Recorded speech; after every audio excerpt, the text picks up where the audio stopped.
can be difficult. It can be painful. Just because history is in the past doesn't mean it's gone. And the North Carolina history that you find in these books... This is the real record, yeah. ...is nothing if not complicated. Here's one of the stories. A guy named William Brown bought himself out of slavery, then came back and bought his wife out of slavery.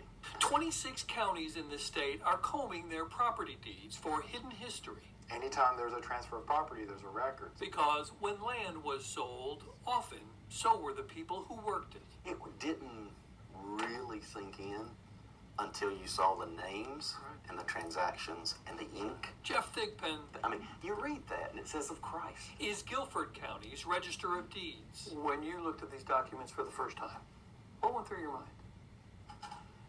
These were human beings that were being sold. Thigpen is part of a team that, over the next 3 years, will cull nearly 30,000 pages of documents. For many people, African Americans, it will open a door that North Carolina A&T history professor Arwen Smallwood believes is a treasure of information. Prior to the Civil War, during slavery, they don't have birth certificates, they don't have marriage licenses, they don't record death certificates. So through the deeds, you actually get information about the slaves, their ages, their sexes, what they look like. You see that in the handwritten documents that are, in some cases, more than 200 years old.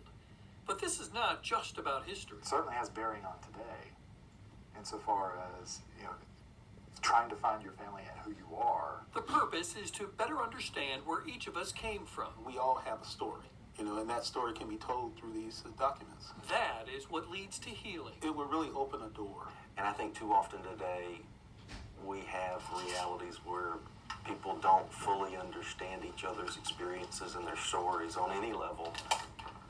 If we can share our stories with one another, I am sure that along the way, we can find things that we can agree on. And if we can have a community that does that, we're doing something right. But the process isn't always easy.